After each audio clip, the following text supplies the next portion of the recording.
tous, c'est Chris de Cube ASMR. Et oui, c'est ma première vidéo aujourd'hui. Je souhaite en fait rendre hommage à l'ensemble de la communauté des artistes ASMR en justement créant une vidéo ASMR. Alors je vais utiliser dans un premier temps principalement le chuchotement. Et je vais en profiter avec ces chuchotements de vous parler un peu de photographie. Aujourd'hui, je vais vous parler d'automne. Alors l'automne, c'est une saison évidemment. Donc c'est une saison qui est très intéressante parce que c'est une saison qui propose le changement entre l'été et l'hiver, mais le changement qui s'opère à différents niveaux. D'un point de vue des couleurs, que ce soit dans la végétation, mais aussi par rapport au soleil avec le rayonnement qui devient bien plus rasant que celui d'été. Photographier en automne, c'est rendu un petit peu plus compliqué parce que justement il faut gérer ce soleil qui est plutôt bas et ces couleurs qui sont parfois éclatantes mais dont il faut être capable de les recueillir. Donc il faut être capable de gérer les contrastes. Alors qu'est-ce que ça veut dire, gérer les contrastes? Ça veut dire de ne pas cramer les couleurs claires, c'est-à-dire pour ne pas avoir tous les détails dans la clarté, dans les éléments éclairés. Et de ne pas bouger les noirs, c'est-à-dire dans les ombres, avoir aussi les détails. Enfin ça c'est un choix stylistique qui me tient à cœur. Certains, au contraire, souhaitent renforcer les contrastes. Alors je vais vous proposer quelques petites photos que j'ai prises dans une forêt domaniale près de Paris, à Verrières-le-Buisson dans l'Essonne. Dans cette forêt en fait, qui est très proche de la ville, mais qui est suffisamment grande pour avoir une immersion végétale, on retrouve plein d'arbres, la majorité des arbres étant à feuilles caduques, avec justement des feuilles qui vont tomber et qui vont évoluer pendant cette saison. Ce qui m'intéresse par rapport aux feuilles, c'est que ce sont des objets très intéressants sur leur nervure et sur leur couleur. Le vert des feuilles est quelque chose qui pour moi m'apaise et me relaxe. C'est encore plus fort que le vert d'une prairie ou le vert d'un gazon anglais, pour moi en tout cas. Ce qui est intéressant avec cette photo, c'est que j'ai essayé de faire en fait passer le soleil à travers les feuilles. L'objectif pour moi était de pouvoir voir en transparence la texture de ces feuilles. Ces feuilles en fait elles se dégradent. Elles se dégradent du vert vers le jaune, vers le rouge, vers le brun. Et pour celles-ci que je montre actuellement, elles ne font que commencer à se détériorer. Alors cette photo, je la voulais un petit peu contraster entre le ciel bleu, car heureusement ce jour-là il faisait beau, et ce vert de feuilles, avec le soleil rasant qui les éclaire. L'automne nous permet donc d'avoir des couleurs subtiles. D'ailleurs c'est la même chose au printemps, mais avec le printemps en fait c'est plus par rapport aux fleurs. Mais là avec les feuilles, quand on essaye de les mettre en avant, avec par exemple ici une profondeur de champ relativement faible, ce qui permet d'avoir un arrière-plan flou, eh bien on peut essayer de voir un petit peu qu'est-ce qu'il y a, qu'est-ce qui la compose. De toute façon, c'est toujours étonnant de penser que si on voit un objet d'une certaine couleur, ben en fait c'est qu'il réfléchit cette couleur, mais qu'il absorbe toutes les autres.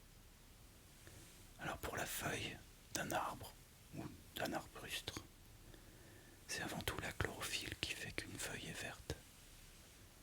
Toutes les autres couleurs sont absorbées ou sont cachées.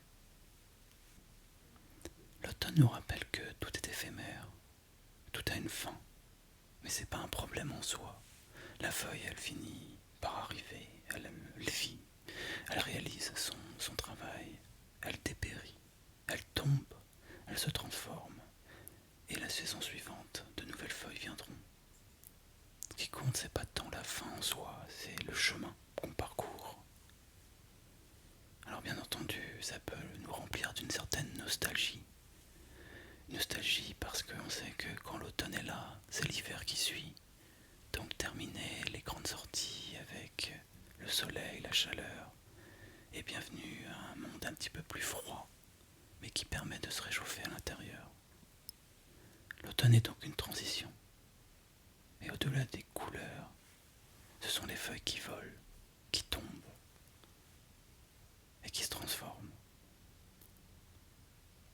Finalement, moi, ça me rend assez humble de voir ce travail de la nature, ce cycle permanent, qui est en fait un spectacle permanent, avec d'infinités nuances, des nuances auditives, visuelles, de toucher, et bien d'autres. Il est difficile de savoir comment on va les percevoir, car finalement, nous sommes tous des individus avec des yeux propres, et nous sommes tous différents. C'est d'ailleurs un vrai problème en photographie. Le respect des couleurs est difficile. Alors, il existe des normes qui permettent de calibrer des outils pour travailler dans un même référentiel. Mais quand on prend son point de vue personnel, il est difficile de comparer avec le point de vue d'une autre personne. Alors je fais souvent l'exercice avec un ami, où quand on regarde une même scène, eh bien on essaye de comparer un petit peu ce que l'on voit, et généralement, on met des mots, on met des sensations, des émotions, qui traduisent une expérience différente, alors que c'est la même scène. Et donc du coup, on peut arriver à la conclusion que chacune de nos expériences est unique. Nos organes de vision auditifs sont uniques, et les sensations, les émotions qu'ils nous procurent sont elles aussi uniques. Alors quand il s'agit de créer des photos, quand il s'agit de créer une œuvre, on le fait avec son point de vue, qui lui est unique, et le résultat est généralement lui aussi unique. Alors en photo, le contraste et l'intensité des couleurs, ce sont deux choses très importantes. Et c'est pas évident de les gérer avec les capteurs aujourd'hui. Quand on prend en fait les feuilles d'un arbre, donc des feuilles d'un arbre caduc, pourquoi en fait les feuilles finissent par se détériorer, finissent par tomber? C'est une question que je me posais quand j'étais tout petit. J'ai appris par la suite, quand je grandis, qu'en fait les feuilles participaient à un cycle naturel des arbres. Les feuilles perdaient leurs feuilles, car les arbres perdaient leurs feuilles, c'est mieux dans ce sens-là, car les arbres absorbent en fait les substances utiles des feuilles pour préparer l'hivernage. Et puis ça permet aussi aux arbres d'être plus résistants par rapport au gel. Donc finalement, pour les arbres à feuilles caduques, c'est un moyen de pouvoir passer l'hiver et de se retrouver au printemps avec une nouvelle saison et de nouvelles feuilles. Donc c'est en perdant la chlorophylle que les feuilles en fait perdent leur couleur verte et que les autres pigments finissent par apparaître.